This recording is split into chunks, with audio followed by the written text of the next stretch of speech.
మొత్తానికి ఏపీలో చాలా ఏళ్ల తర్వాత అన్నా క్యాంటీన్లు అయితే వచ్చేసినాయి. ఎందుకంటే అన్నా క్యాంటీన్ అంటేనే చంద్రబాబు గారి బ్రాండ్. అయితే గతంలో ఎన్నికలు వచ్చే ముందు లాస్ట్కి అది కూడా అతి తక్కువ క్యాంటీన్లు రావడం, ఇప్పుడు స్టార్టింగ్లోనే క్యాంటీన్లు తీసుకొచ్చేసారు. ఈ 5 ఏళ్ళు ఖచ్చితంగా క్యాంటీన్లు రన్ అవుతాయి. కాకపోతే ఇక్కడ అన్నా క్యాంటీన్లు అలాగే డొక్కా సీతమ్మ క్యాంటీన్లు రాష్ట్ర వ్యాప్తంగా రాకపోయినా అక్కడక్కడ ఎక్కువ శాతం అన్నా క్యాంటీన్లు రావడం, సీఎం డిప్యూటీ సీఎం ఇద్దరు బ్రాండ్గా చూడాలా. అలాగే అన్నా క్యాంటీన్లో ప్రస్తుతం అక్షయ పాత్ర ఆధ్వర్యంలో ఆ క్యాంటీన్లు నడుస్తున్నాయి. కొన్ని దానికి కూడా కొంతమంది విరాళాలు ఇవ్వండి అని కూడా అడగడం, ఎవరైనా కొన్ని ఫంక్షన్స్ అవి కావాలంటే ఎవరైనా పేదలకు అన్నదానం చేయాలనుకున్న వాళ్ళు కూడా ఈ అన్నా క్యాంటీన్లో చేసుకోవచ్చు అని ఇవ్వడం. అసలు ఏం జరగబోతోంది? అన్నా క్యాంటీన్ ద్వారా మరొక బ్రాండ్ క్రియేట్ చేసుకుంటున్నారు అని అనుకోవాలా చంద్రబాబు నాయుడు గారు, లేదంటే పూర్తిగా ప్రజలకు ఉపయోగపడేలాగే ఈ అన్నా క్యాంటీన్లు ఉంటాయా? అంటే మెరుగైన సమాజం కోసం బాబు గారి వ్యూహంలో ఇది కూడా ఒక భాగం అని అనుకోవాలా? ఇది అంశమే చర్చించే ప్రయత్నం చేద్దాం. సరే, ఎలా చూడాలి అన్నా క్యాంటీన్ అనేది? ఒక రకంగా అన్నా క్యాంటీన్ అంటేనే ఇంతకుముందు అమ్మ క్యాంటీన్, తర్వాత అన్నా క్యాంటీన్ అనుకోండి. కానీ మన రాష్ట్రంలో బాబు గారి బ్రాండే. ఈ బ్రాండ్ ఇప్పుడు కొంత పవన్ కళ్యాణ్ గారికి కూడా వెళ్ళిందా? డొక్కా సీతమ్మ క్యాంటీన్లు రాష్ట్ర ప్రభుత్వంతో సంబంధం లేదనుకుంటా. లేవా? లేదు, అంటే అన్ని చోట్ల లేవు. అలాగని కొన్ని ఆయన పిఠాపురంలోనే ఏమో పెట్టుకుంటున్నారు, అంతవరకే అక్కడ లోకల్ క్యాడర్ పెట్టినట్టున్నారు.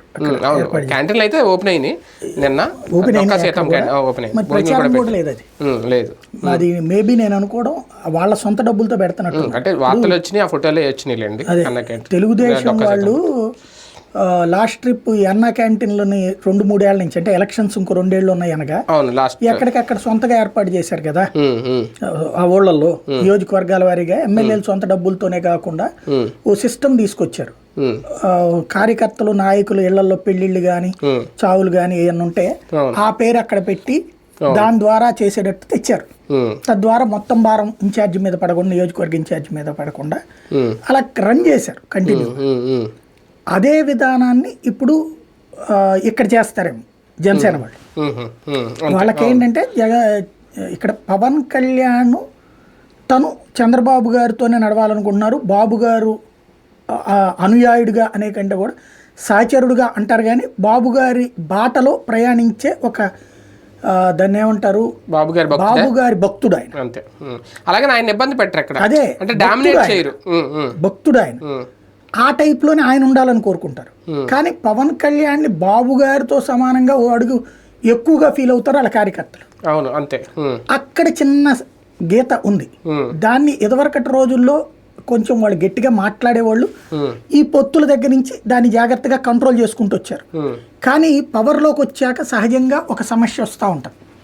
ఇప్పుడు ఫర్ ఎగ్జాంపుల్ ఎవరో సతీష్ అనేది, అంటే వైఎస్ఆర్ కాంగ్రెస్ పార్టీలో ఒక కౌన్సిలర్కి ఇంకొక కౌన్సిలర్కి గొడవ వచ్చినా, లేకపోతే ఒక నియోజకవర్గ ఎమ్మెల్యేకి ఇంకొక కార్యకర్తకి గొడవ వచ్చినా బ్యానర్ హెడ్డింగ్లు పెట్టి అక్కడ ఇట్లా కొట్టుకు చేస్తున్నారు అనేది ఇదివరకు రాసేవాడు.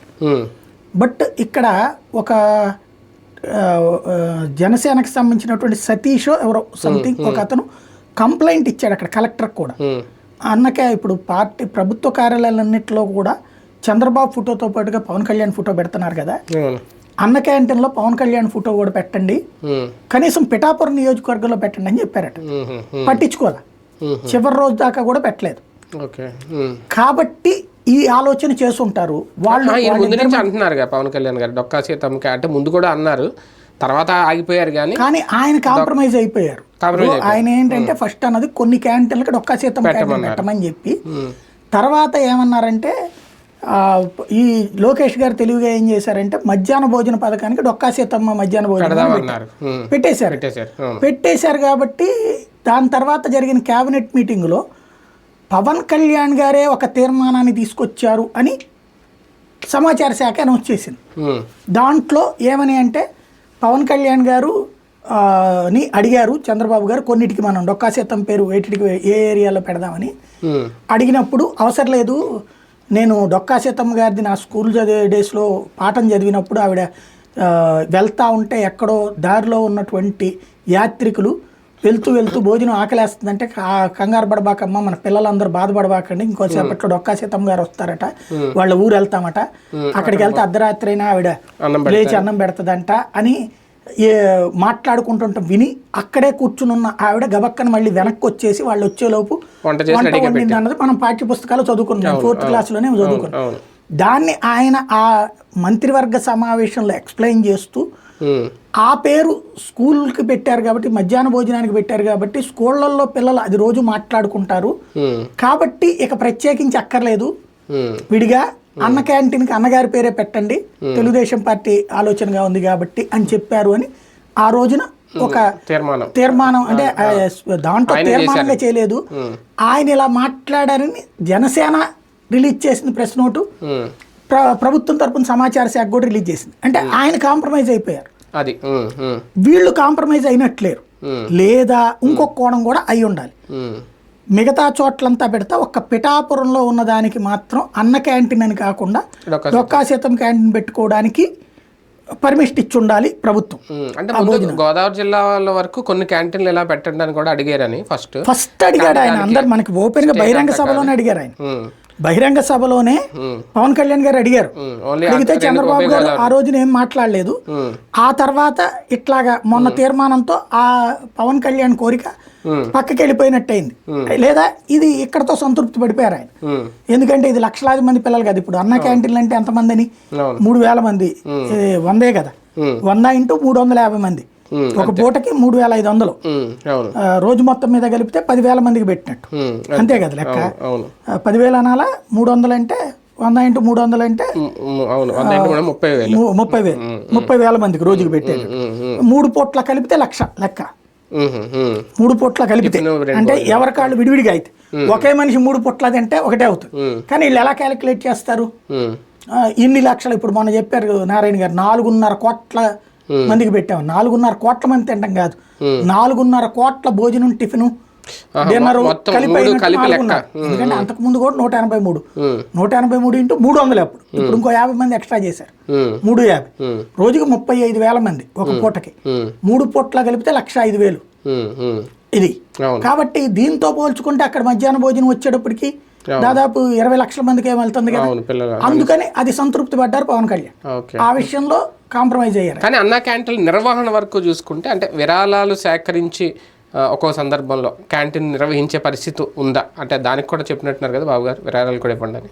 నాకు ఒకటి మంచో చెడో తెలియదు కానీ భావజాలం పరంగా చంద్రబాబు గారి భావజాలానికి మనకి బాగా సూట్ అవుతుంది అనుకుంటా.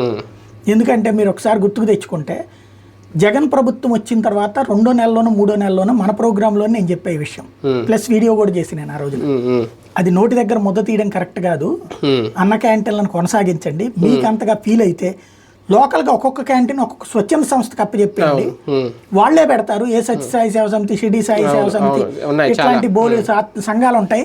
అన్నదానం, అన్నం పరబ్రహ్మ స్వరూపం అని ఫీల్ అయ్యే వాళ్ళు ఉంటారు, వాళ్లే పెట్టుకుంటారు.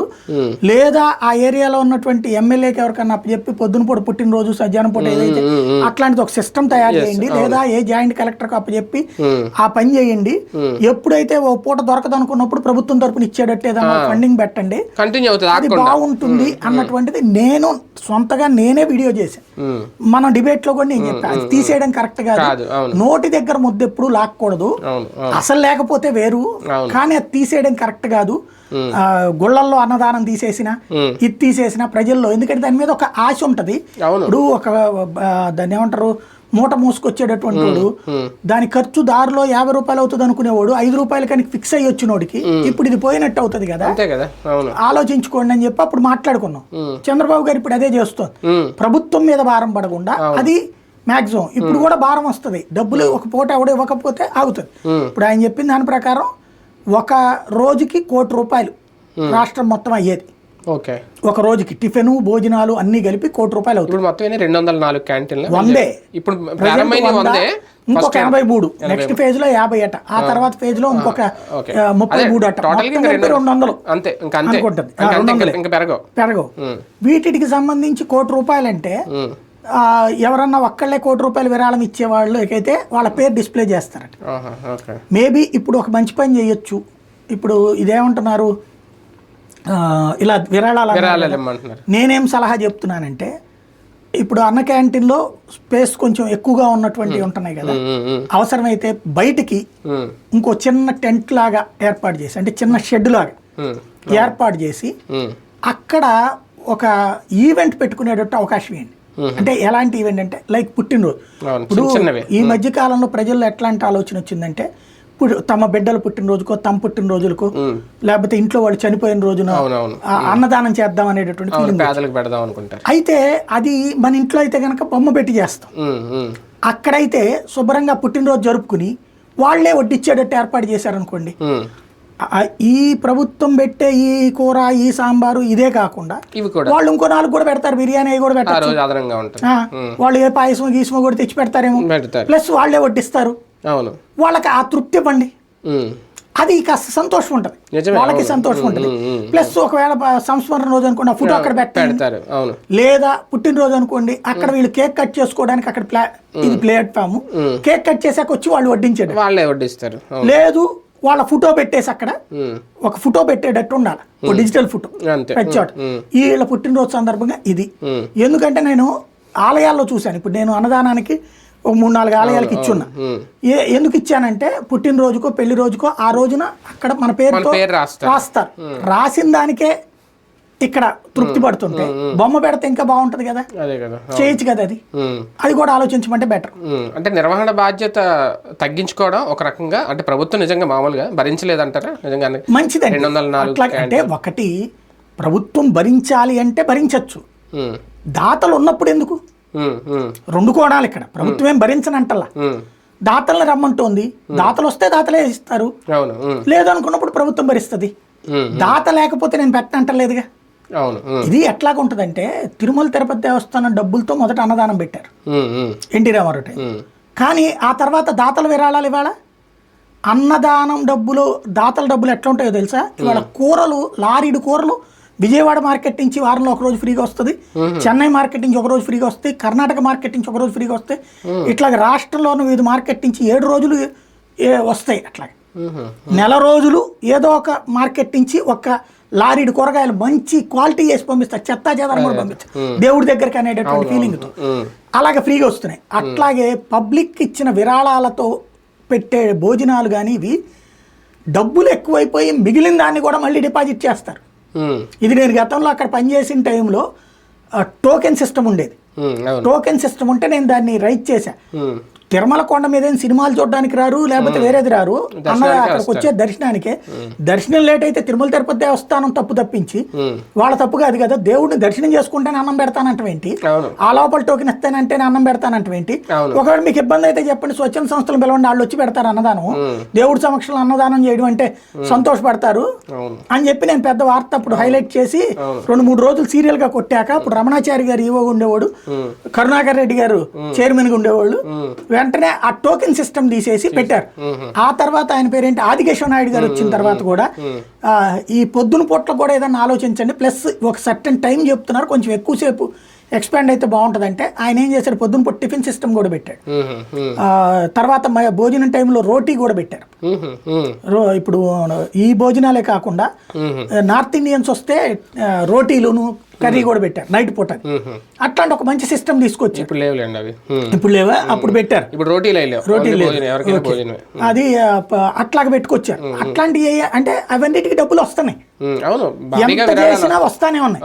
కాబట్టి వీటికి కూడా రేపు పొద్దున్న నాకు తెలిసి ఇందులో ₹1 మిగులుద్దేమో ప్రభుత్వానికి, దాని ద్వారా ఇంకో 4 క్యాంటీన్లు పెడతారేమో. ప్రజల పార్టిసిపేషన్, ఇది కూడా పీపీపీనే. అంతే అంతే అంతే అవును. కాకపోతే ఒక మంచి సైన్ చంద్రబాబు నాయుడు. రైట్, చూద్దాం. మొత్తానికి ఇది అంటే జగన్ గారు చేయలేనిది ఏం చేశారు అనుకోవాలి, లేదంటే చంద్రబాబు గారు మళ్ళీ ఆ బ్రాండింగ్ అయితే తెచ్చేసుకున్నారు, అన్నా క్యాంటీన్లు అయితే ప్రారంభించేశారు, అవి కంటిన్యూ అయితే ప్రజలకు కూడా చాలా ఉపయోగపడేవి, ఒక గుడ్ సైన్ అనే అనుకోవచ్చు.